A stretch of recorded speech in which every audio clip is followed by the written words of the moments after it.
In this video, we're going to take a look at what we do when we have a negative exponent.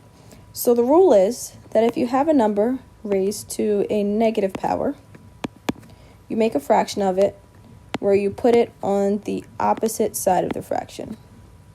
So if it's just a to the power of negative m, you put it on the denominator, and on the top, you just put a 1. So say we have 5 to the power of negative 3.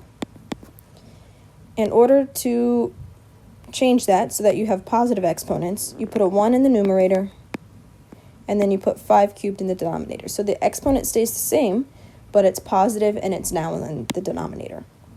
Or say you have 2 to the power of negative 2.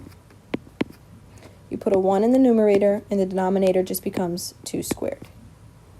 It's the same thing when you have an exponent. So if we have x to the power of negative 5, the numerator is 1, the denominator is x to the 5th power. So in all of these problems, you have 1 as your numerator,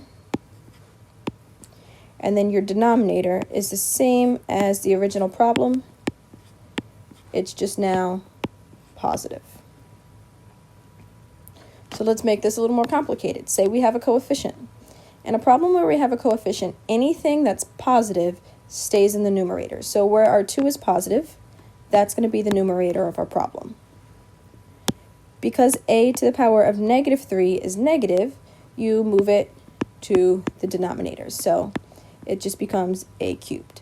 So it's the exact same from here to here, but now it's positive instead of negative. What about when we have other variables attached? When we have other variables attached, it's the exact same concept. Anything that's positive, so this a squared and this c, goes in the numerator. And then in the denominator, we put whatever's negative. So if b to the negative 3 is negative, that's what we put. What do we do, though, when the denominator has a negative? When the denominator has a negative, it's almost exactly the same. We're still moving it, but now we're moving it to the opposite side. So our x squared y cubed is positive, so it doesn't need to move. But because this is negative, we need to move it.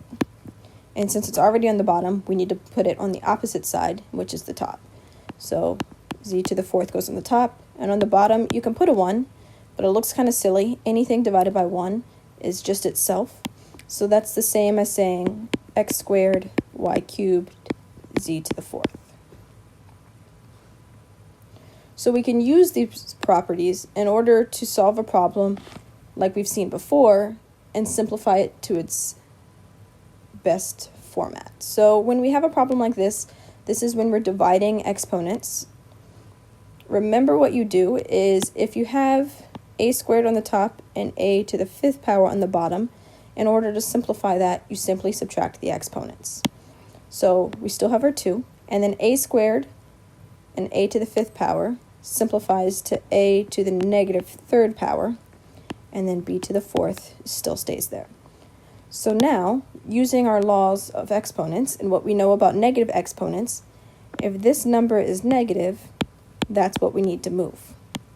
So our positives stay on the top, 2 times b to the 4th, and our a to the negative 3 needs to move to the bottom, and that would be the best simplified term.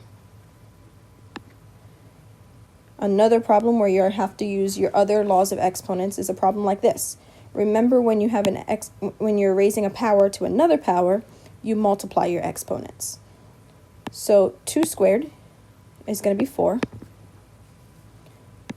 And then x to the power of negative 2 squared, you multiply negative 2 times 2, and you get x to the power of negative 4. And then y to the power of 6 raised to the 2nd power is going to be 6 times 2, which is 12. So now, because we have this negative, we need to move it. So our solution is going to be 4y to the 12th over x to the 4th power. And that's our answer. Hopefully this made a little bit more sense of negative exponents. I know a lot of us have trouble with these. It's kind of the hardest one to conceptualize. If you have any questions, be sure to reach out, and I would do whatever I can in order to help you understand it.